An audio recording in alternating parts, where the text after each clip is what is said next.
Hello everybody, it's the Historical Gamer once again, and today we're returning to part number 2 of our first look of a upcoming game called For the People.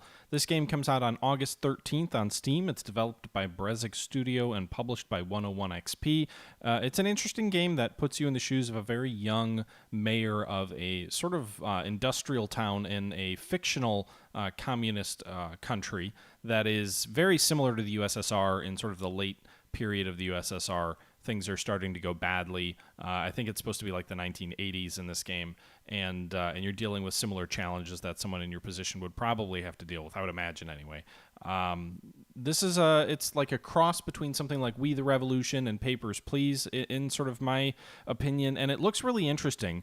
It does involve a lot of text and a lot of reading and a very slow playthrough, so this is probably the last piece that I'll pull from a live stream. So episode number 1, which was posted yesterday, was pulled from a live stream on my Twitch channel. This is the second part of that live stream, and so what I think I'll do is I do think I want to continue playing this game, although I want to hear your thoughts down below. But I think what I'll do instead of playing through it and reading through things slowly, or not reading through them as I was kind of doing in the stream, I think what I'll do is I'll read through it as I play it, I'll record it, but then I'll record the audio after the fact, and I'll chop bits up so that it's a little bit quicker paced and not quite as either ill-informed as I'm making decisions or boring. So I think it's a really interesting looking game, and I'm really excited to play more of it. But without further ado, let's just jump back into the live stream. This is September 14th, I believe we're on. September 12th is when the game starts. So let's jump back in and see how things go.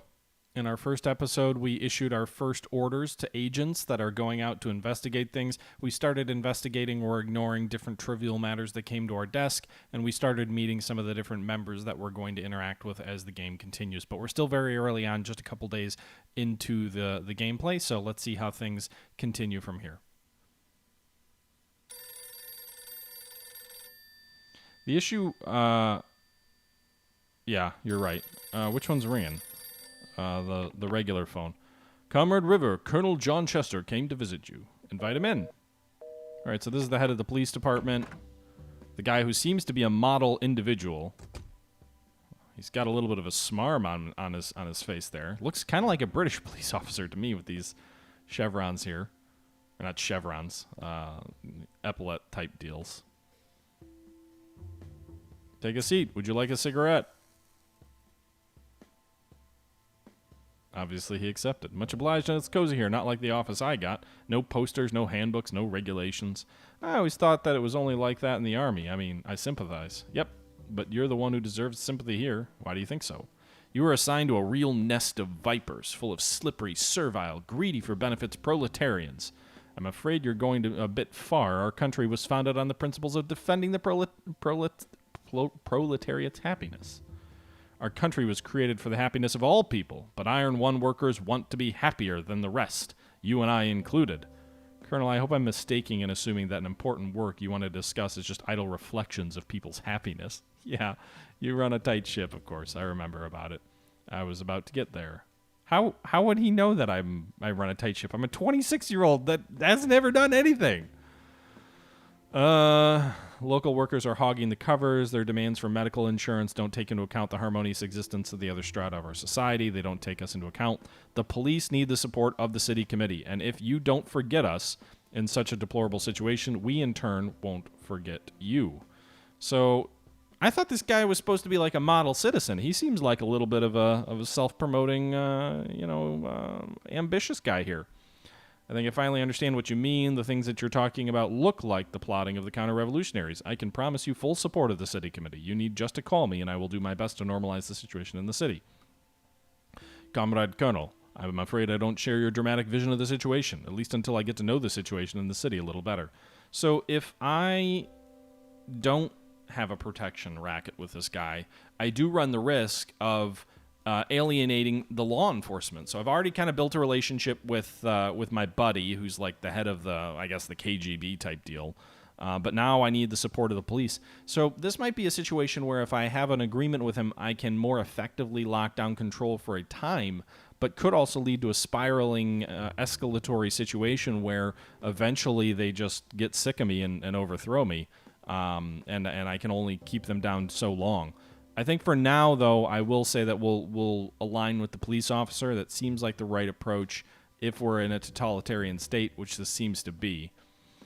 I have one intern, Clark Orwell, a diligent and capable fellow. He finishes his current assignment. I'll send him to you. Let him practice in an unfamiliar environment.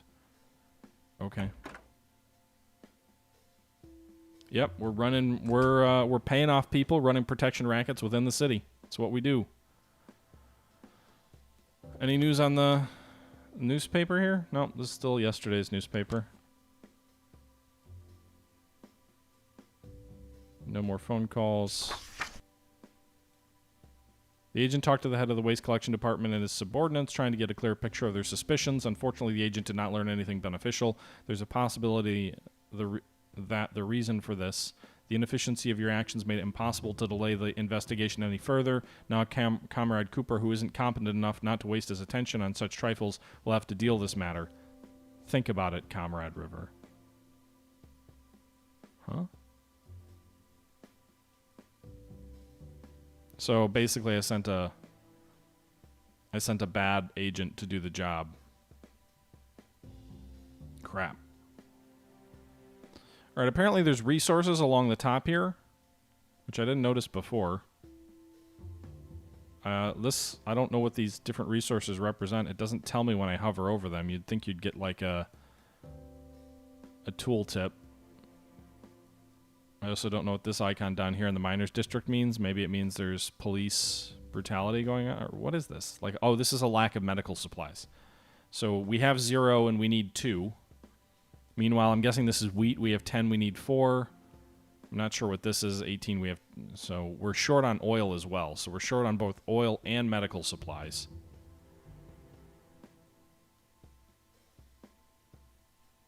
My decisions have caused an accident? Comrade River, I feel the need to inform you about the significant growth of juvenile delinquency in Iron 1. 2 brawls, 4 robberies, and arson of a barn that took place in the last month alone.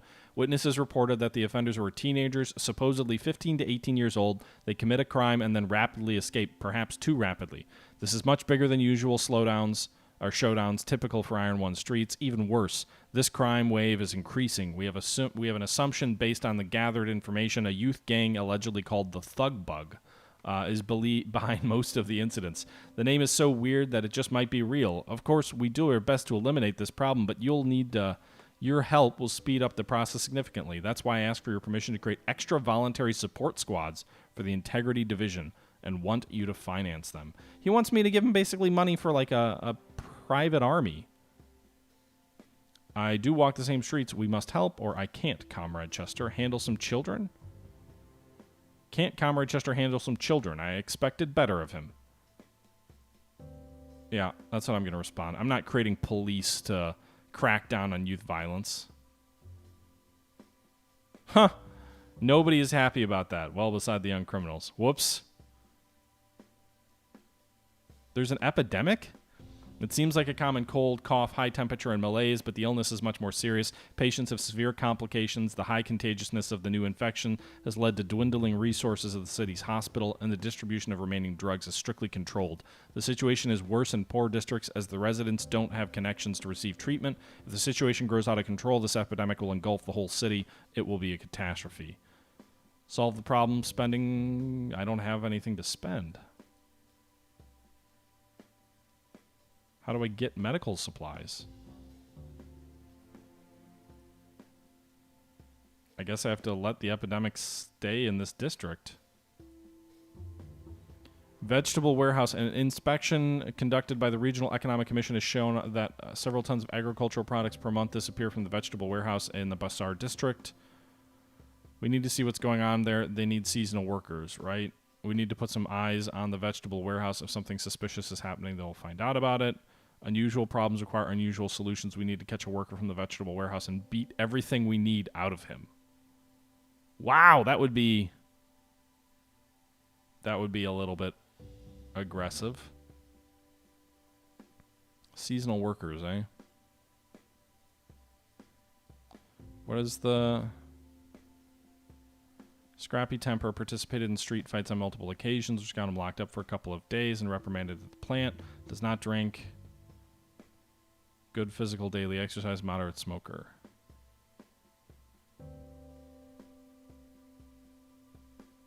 Is there anyone who's into agriculture?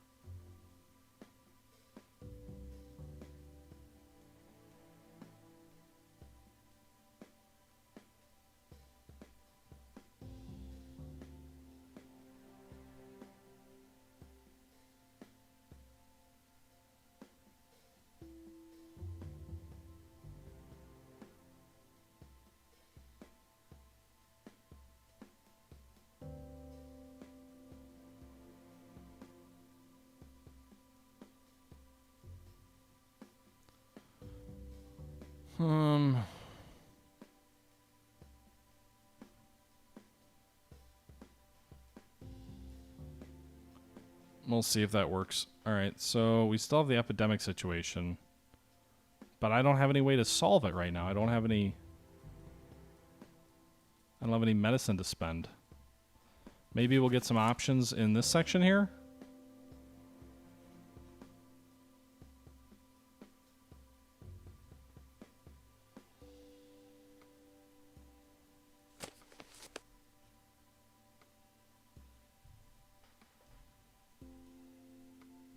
What's going on here? Banners are not the problem. The problem is orange haze instead of a view of the window just makes everyone extremely annoyed. So let's see here. So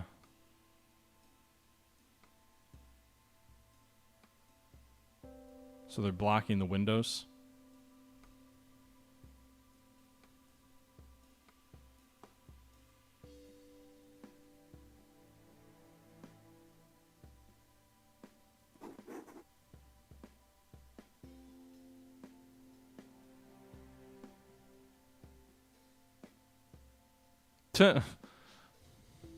Their stupid banners are covering the window. I took the initiative. They weren't happy. The rumor is the attitude towards the party officials has deteriorated in Iron 1. 2 weeks ago, the plant unit secretary's car was bombarded with stale organic waste. And Comrade Wolf, who had happened to pass through your city, noticed some offensive graffiti on the walls of the railway station. Those insults severely violated the dignity of all party officials. We know that the people responsible for the ideological attack on the secretary's car will sooner or later receive the punishment they deserve. We also know that the walls of the railway station will be repainted. None of this matter of discussion, however. Strengthening the weakened consciousness of Iron 1 people seems important. A universal examination? No.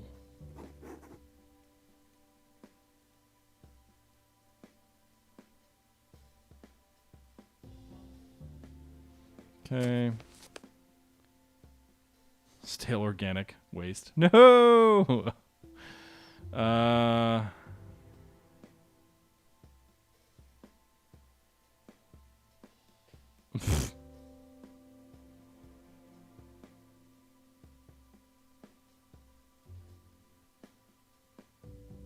Do you understand? Not interested. She's dirty. She's lewd. She's insatiable. Why is she always talking to me? Do something now. I'm a communard. Authority should protect me in my sound sleep. Do you understand? Yeah, the doctor should help him. Sure, why not?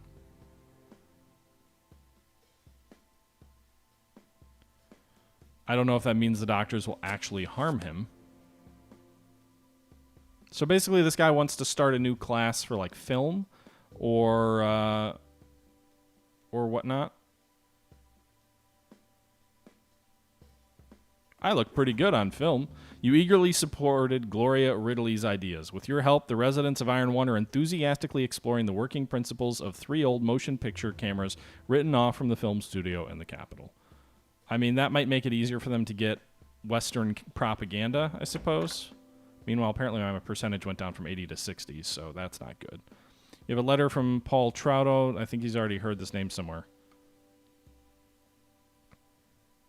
I'll get used to it. Okay. I've got mail. Hello, my name is Paul Traub. Read this letter. I think it will interest you. I'm a journalist. You may remember my articles in the Iron Herald. Just a few years ago, they were still on the front pages, but recently I was rushed to a well-deserved rest. I'm indeed not young, but it is not the only point. The wind of freedom that brought you the post of mayor has turned my own head. It seemed to me that the call for a new society was sincere, and I accepted with all my heart. Of course, you know that the corruption is one of the main elements of our state. It seems logical that the fight against corruption is a struggle for the cause of the revolution. Thinking that this will be enough to keep myself out of harm's way, I started investigating thefts at the meat processing plant. A couple of weeks later, the material with the names and volumes of stolen goods was on the table in the editor-in-chief. In another 3 days, I was retired, and instead of the investigation, they published an article on nutrition. I reckon that the chief editor really started to eat better. So basically, grift is occurring. This guy uncovers corruption, and the person he reveals the corruption to exploits it.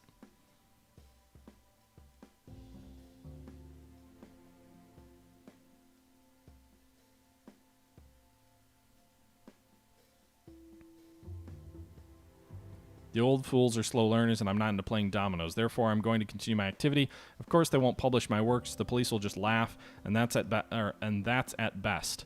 That's why I will send my results of my research to you, someone who can give them more. Okay, so whatever. He's going to send me his research. We got a phone call.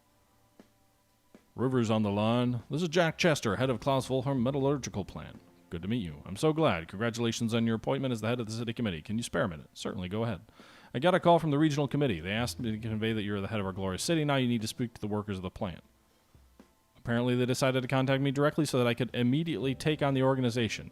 I'll pick you up tonight at about 7 o'clock. I guess I don't have a choice. Goodbye, Comrade River.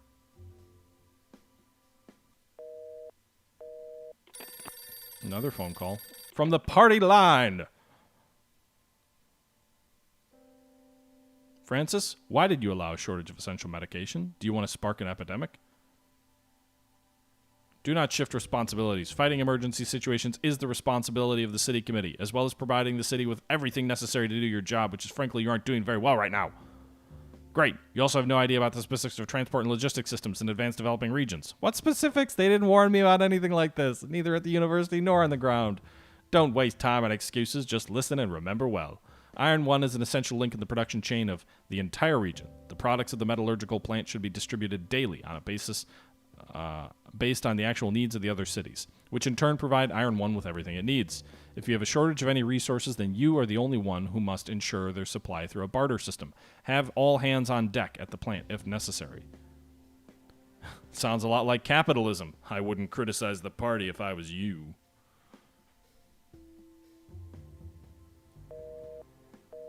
Okay, you can use the... Okay, so this map is finally opened up. So we can allocate resources. Where is our city? That's Altstadt, Relsweg, Wilhelmslager, Iron 1. So Iron 1 is here. We produce metal, I guess. Metal products, which I'm assuming is up here. This is the metal products, I would assume. What we need is more oil right now, and we need more medicine. So this produces fuel. So we're currently producing 8 metal. So if we go in here, we can see plant and operating mode standard, 8 required, 8 will be produced, 8 available. Okay, so I need fuel. So someone give me fuel. I don't quite understand this screen. Return to the office when you're ready. By the following day, your orders will be executed. More about the problem in the district. Okay, so scroll it to request more from the city and more medicine.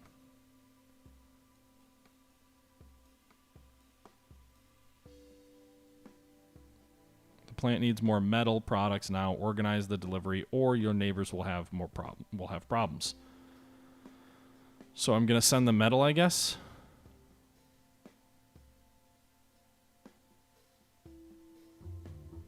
Okay. Meanwhile, I probably want to send Uredendistan metal as well. We have 8 surplus right now.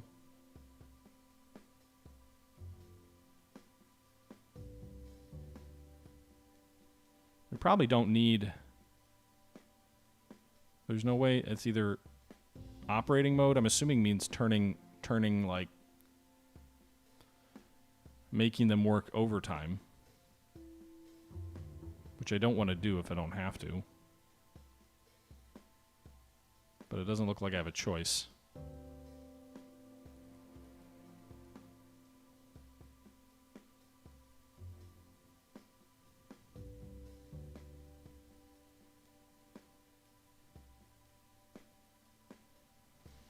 Okay, so we're giving them adequate stuff there. We're giving these guys adequate fuel here, I think.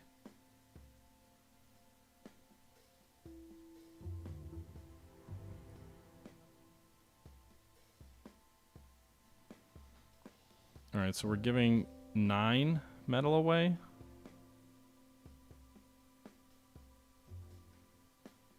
But it's the only way to meet the needs of the other cities around us while also getting sufficient fuel. So now we are getting sufficient fuel. We're getting sufficient medicine. We're at -8, whatever this icon is. But I think that's okay right now. So I think we've solved the problem, at least for now. We might want a little bit more food because we're -4 on the wheat. It looks like I can increase production here. I don't know what, like, so operating mode standard versus... So that's utmost. So that is not going to be sustainable by any means. But just giving a bunch of metal doesn't change their production capabilities.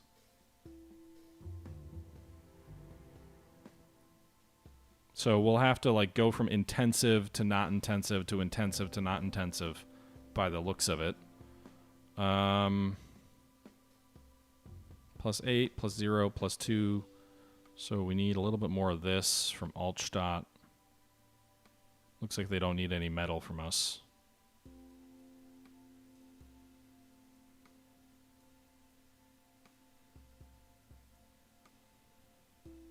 So basically just make everyone work crazy hours and you'll be fine.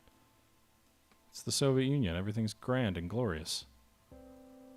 All right, so that's going to be the end of the day. -1 on the miners district, -1 on Wolfheim's district. Oh, I should have figured out the pandemic situation. Whoops. Good evening, Comrade Chester.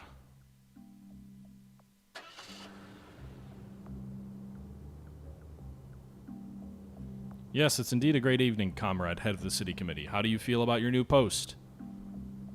I need time to settle in. I feel like a stranger here. Well, Francis, it all goes away. Have you prepared your speech? Yes. To tell the truth, I'm a little worried. I've never had to speak before an audience. Never mind, they're just workers. They don't actually care about your speech. Then what's it all for? A mere formality, but it's important. Oh, it seems we've already arrived. They probably do care about my speech.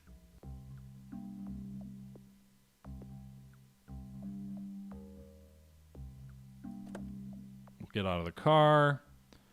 After you, Francis. Whoa. Big crowd here. My dear comrades, proletarians, I'm glad to be with you today, to see your bright faces. Your hard work is the pride not only of our city, but also of the entire Union of People's Orange Communes. I swear in front of all the people gathered here to fulfill my duty to the citizens of Iron One, and to work so that the party will be proud of the result as much as it is proud of you. Thank you, comrades. I mean, it seemed like they cheered me. I didn't have any choices there.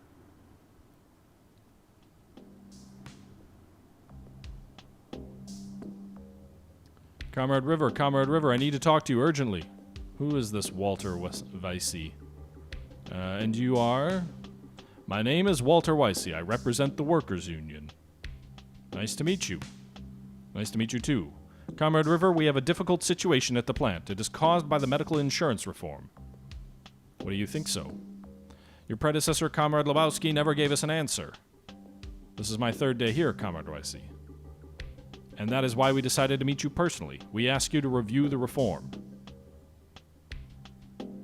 Comrade Weissy, I'm sorry, but we have to go now. I'm sure he'll get it sorted out some other day.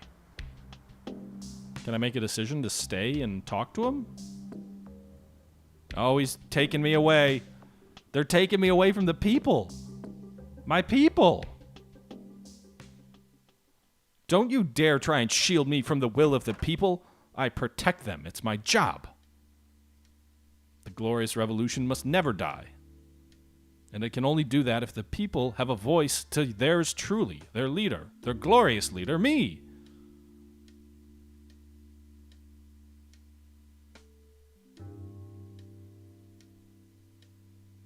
Okay, Leon. Okay. Meetings with the head of the city committees are scheduled for today. Lieutenant Colonel Bayer from the fire committee has already arrived. Let him in.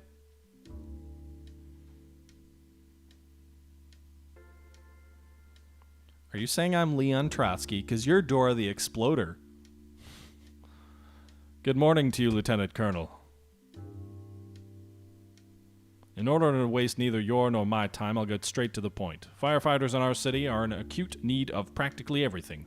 We have only a hand... Don't worry, we'll just send you in if there's a nuclear reactor explosion. You'll be fine. Just use raincoats. We have a handful of cars in working condition. My people go on calls praying to at least get to the place of the incident. If a serious fire were to really happen in the city, we won't be able to deal with it.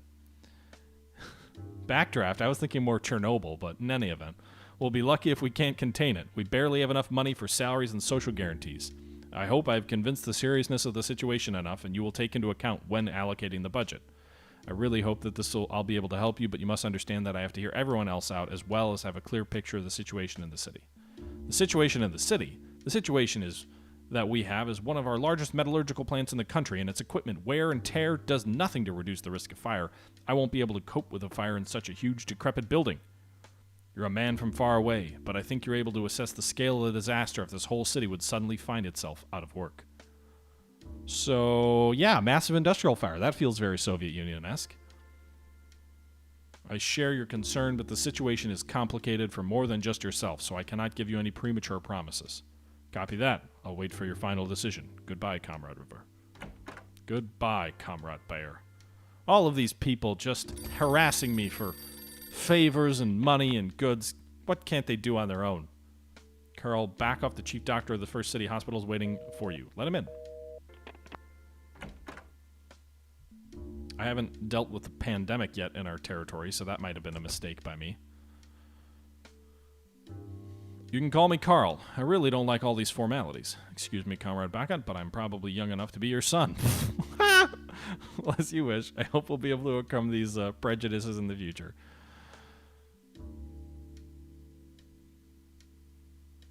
Bacot seems okay. Deed's not protocol. Although dramatizing is an old habit of the heads of the department of our city, I would like to talk about something else. About the success of our city's hospital. With your honorable predecessor, Comrade Lebowski, we, and I may be pronouncing this wrong, we introduced a new package of medical insurance for the workers of Klaus Wolfram plant. Common working people can now get extensive medical care. You're right. We really just want to extend the package to all civil servants of the city, and we can't do it without tapping into the city's budget. Huh, I thought you said you weren't going to be asking for money. I just refuse to exaggerate. We have enough funding for all our basic needs, but it could always be better. Sounds reasonable. I'll think about it and let you know when I have a decision next few days. Goodbye, Comrade River.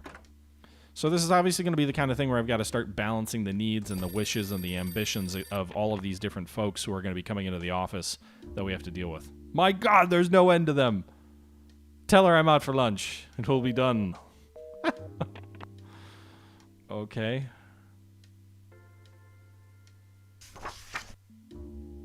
My decisions have caused an accident. Oh no! The epidemic is spreading! Alright, so I solved the epidemic in the Wolfram district by spending medicine. The miners district. I've got bad news. Yesterday, railway workers found a woman's body covered in gravel. The girl was strangled with a wire. Garrett. We didn't have problems with the identification. I recognized her immediately. It was Hethrenia Wolf, that little sneak from the Iron Herald. She likes to think of herself as a detective from those cheap bourgeoisie. Oh my God, I can't pronounce the stupid damn word. Bourgeoisie books. Well, she was quite a pain in the ass, but I certainly did not wish her death. Her colleagues don't like me. That's why I had to take the case under personal control.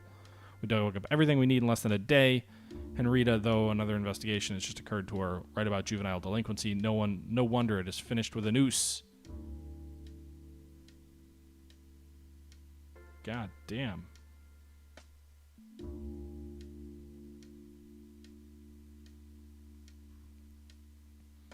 That's why I decided to ensure that you're on my side first. You wouldn't want to leave the murder of a journalist unpunished, right? Solving this case is in my best interest. Let's say I agree with to help within reason. No, I don't want to cross Cooper. He's a friend.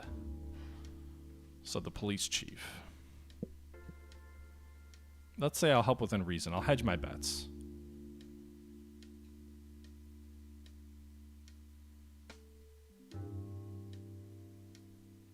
Okay. Oh, good. I still have enough medicine here to solve the epidemic in this city. So we solved the epidemic there. Meanwhile, the vegetable warehouse, the agent got a job as a maintenance worker at the vegetable warehouse. The agent aroused suspicion and will no longer be able to continue the task. But they did manage to find something out. The agent found out that a dozen of full-time warehouse workers, 3 only got this job recently. The workers will not be able to take out several tons of produce per month on their own. We need to follow other employees of the warehouse. The stolen goods have to be taken out, and it's unlikely to happen during the day. We'll watch what happens at night. So we'll ask the workers which of them are from the orphanage and tell them that's a social survey. There's nothing wrong with that, is there? The workers will not be able to take this out, several tons of produce per month on their own. We need to follow other employees of the warehouse. I'm going to go with Catherine Hirsch. I think she's my superstar. She is the one who people like. So go be social with them.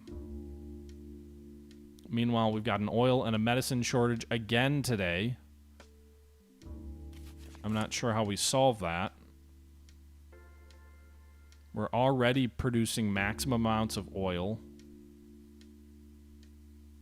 Oh. Why did all my metal stuff get turned off? That's weird. Does that happen at the end of every turn? Or was there a shortage that tripped it? You can see my metal stockpiles going down. It's increasing by 8 every turn, but I'm spending 16 this turn to keep that production going.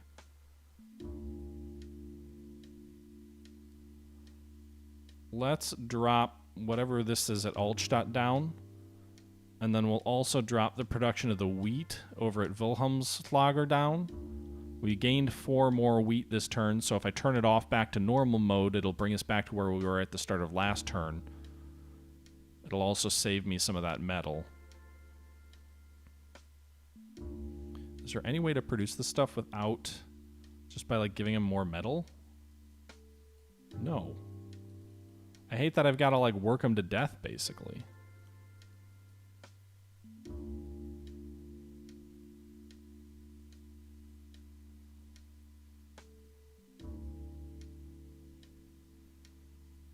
I know there's steps, but there doesn't seem to be. So, like, if I go halfway here... well, I guess I can go... no, because if I...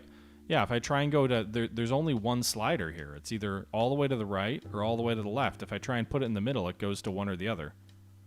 Now, for us, there's different sliders. So I can produce more here, for example. I can produce... locally, I can choose standard, intensive, or utmost plant operating mode, which can drive increased production, which by itself would... reduce the mining output, because right now we're basically just breaking even, but it would allow us to double our production of metal in a given month, or turn, or day.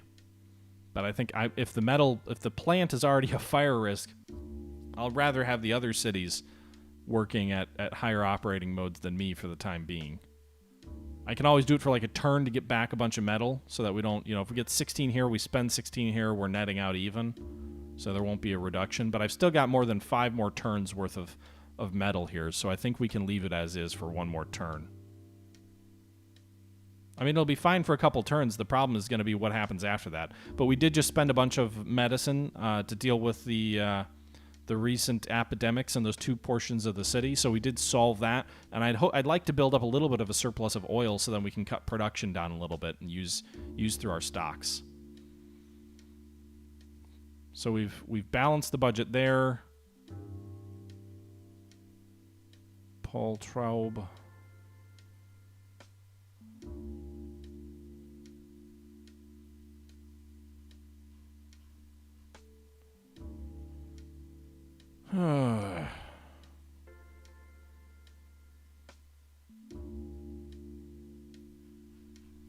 It's me again, Paul Traub. Just don't laugh. But it all started with a missing pension. You see, I don't live very richly, so perforce I had to take the problem seriously. I went to the post office and started to sort things out. Fortunately, it was a matter of simple sloppiness. These idiots managed to confuse me with Paul Traub? That's your name. Oh, Traug. He had recently been hit by a car. Like hell, that's not gonna happen. I was in the middle of an altercation over the register when something curious caught my eye. It turns out that last week, Maria Remarque came for her pension. This is an old friend of mine who, by the way, once used to be a very attractive woman. Okay, that's nice. Only she died of pneumonia last winter. Is it not a common thing here to believe in ghosts? So there's dead people collecting pensions, apparently. Okay.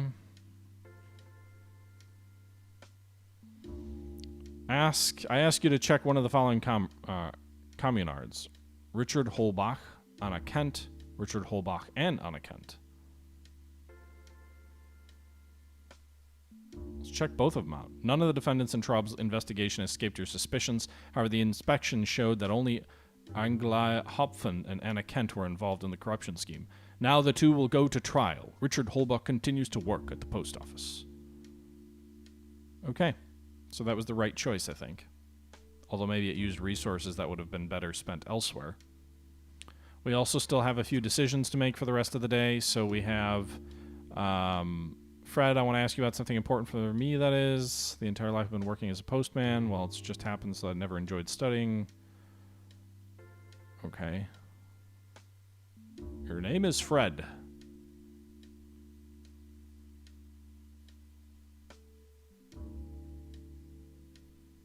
Some shelter to join other wrecks.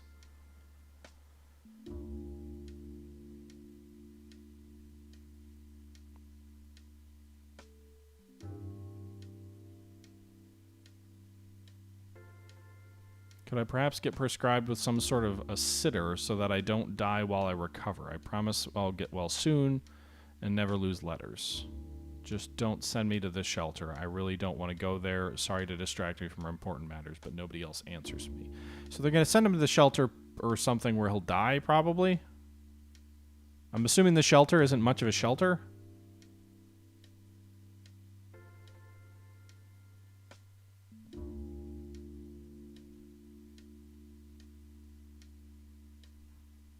Or he'll just be stuck there.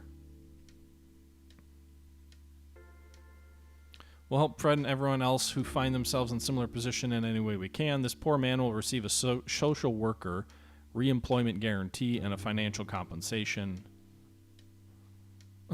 Comrade Huffington, on behalf of the entire party, I sincerely apologize to you.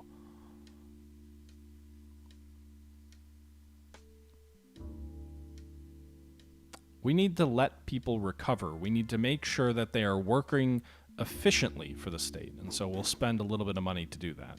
Not only did you take care of Fred's healthcare job and funds, but you also did the same for other victims. It was a respectable thing to do. Didn't cost me any money either, apparently. Oh my god, there's so many things here.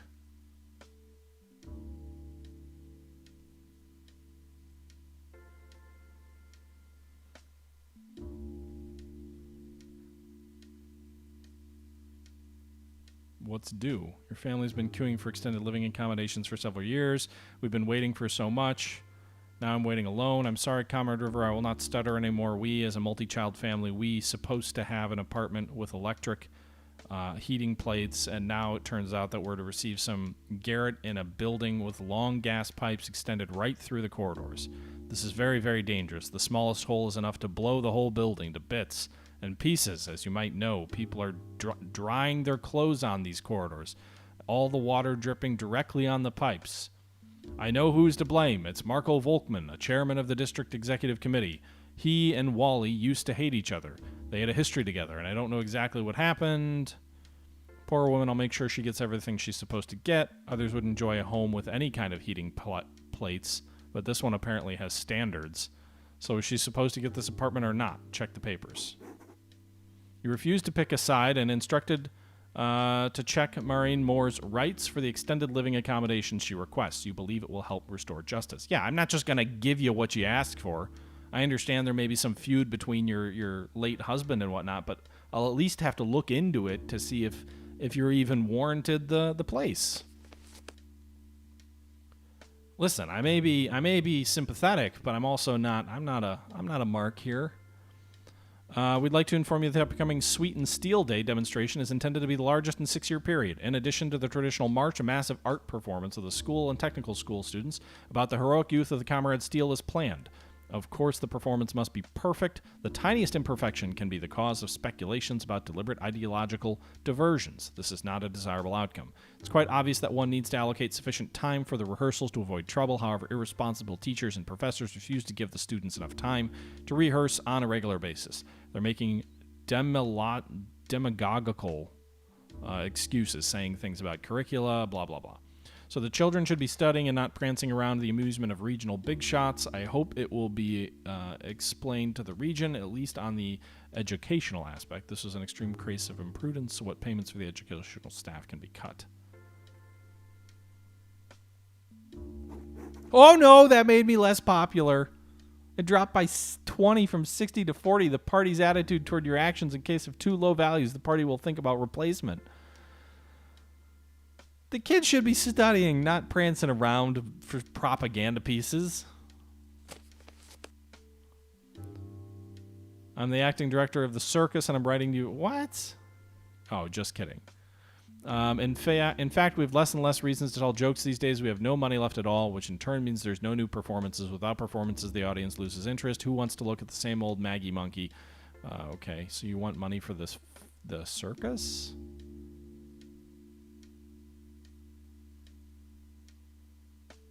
Yeah, why not? The city could use a little bit more joy. You agreed to finance Hellfish's idea. The show did not make the promised furor, but it did attract a lot of attention. Your action helped the circus stay afloat. Good.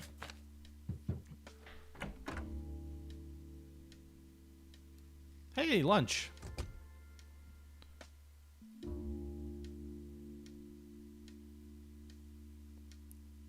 You're honestly embarrassing me. You should not have bothered.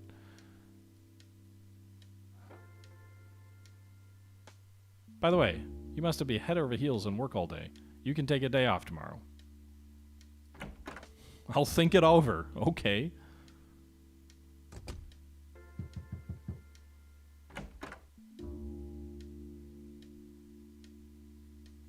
Hello, Comrade River. My name is Jenny Kipler. I'm the head of the Livelihood Committee. Take a seat, please. Sorry for the wait, Comrade Kipler. I had my lunch. It's all right, Comrade River. I used to have to wait for weeks when Comrade Lebowski was the head of the city committee. Was he really that busy? He was busy taking care of his beloved self and the position he held, which is now yours. Thankfully, I'm really happy that he's gone. It's too bad that the formal reason for his removal was retirement. What would you prefer? He was looking for personal gain wherever he could, even in the building's restrooms. He would first check to see if someone dropped any money. I'm afraid I don't think his work had any positive impact on our city, but luckily it doesn't matter now. Justice always matters, Comrade Kipler. If only everybody in the country thought the same way, but we have to get to the point. The wear and tear on the city's heating systems is about 40%. We must change pipes now. Otherwise, hundreds of families will remain without heating this winter. Furthermore, the city needs to buy snow-clearing equipment. I think unlike your predecessor, you have what it takes to make the right decisions. Well, shit. Now we've got to decide between fire the city burning down when the industrial plant explodes Chernobyl style. We have to decide whether we want to allow our people to freeze to death, or we have to decide whether I don't even remember what the middle request was. So we didn't hurt any of these districts, but we did lose 20% of... Okay, so this is the party support up here, and these are the district support levels. So the districts didn't lose any faith in us, but the party did drop by 20%. So the party's starting to lose faith in me after only a few days. Why does she have bright blonde hair? Yes, you can imagine. He ditched me without explaining anything. It's so painful to see all this. Such horrible indifference. I'm so angry at this ungrateful man. How could they do this to me? It was really awful. He shouldn't. Hello, is this your first time here? Yes, I'm new in town. Nice place you got here. So you're new here, just like the other head of the city committee. Then you should try a fresh light beer. It came this morning. Yes, thank you. A pint, please. So does she have bright hair because we're bright blonde hair because she's going to become our love interest? I assumed it was going to be Helen, by the way, that, like, they're almost the same age and he's in a position of power and that would be the sleazy thing to do, but... So you're... Hello, comrade, head of the city committee. Sorry for eavesdropping.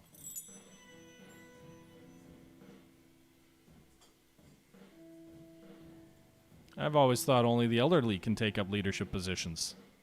Well, I think you've heard that the party set a course toward rejuvenation. Emma Dormer, by the way. Just Emma, please. Then call me Frank, Emma. What makes you so upset? Gold digger alarm? Well, I'm only 26, Dora, so I don't know if that counts as a gold digger, but perhaps interested in cozying up next to power.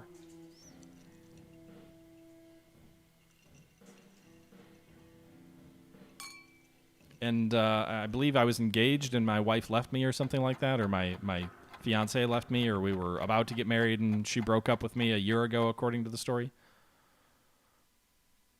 I like the art style of this. This is kind of an interesting looking game. I don't know that I'll be playing it a ton more on the channel just because I think it's a little bit slow paced and requires to read through a lot of things in a lot of detail. I could chop it up and put it on my YouTube channel and explain, do a little bit more heavy editing than I usually do. That might work.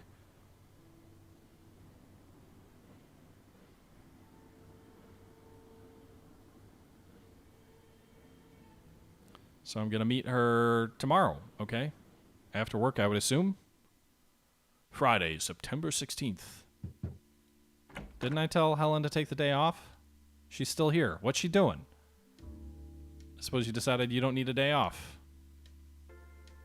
I'd rather take a day off later if you don't mind. Furthermore, you didn't file the official papers about the allocation of the budget. It's not an easy task, so never forgive myself leaving you without my assistance.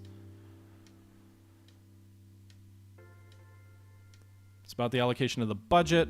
Funds are limited and we can only choose 2 departments to allocate funding to. Before you choose the committees to fund, you should read the reports. I put them inside the table, on the table instead of the complaints. Okay. So, guys, I'm going to take a look at this probably off stream. We'll take... Oh, I'm not done. I have to make a decision right now? I really just want to save the game. So I think what I'm going to do, guys, is I'm going to go ahead and wrap this stream up here tonight. I hope you guys enjoyed the video. I don't know that I'll be streaming it a ton more. I do think I'll play this, though. So what I might do is, instead of just this raw, uncut play that we've had for the last hour and a half, I think what I'll do is I will play it and I will chop it up so that I read things, but you don't have to watch me reading things. And then I can play the game a little bit more effectively, and then I'll just sort of provide commentary to what I'm doing and why I'm doing it on the YouTube channel. And then you can watch it serialized over there. With that being said, I hope you guys did enjoy these first 2 episodes. Well, I guess it'll be 2 episodes on YouTube, this one stream, of For the People.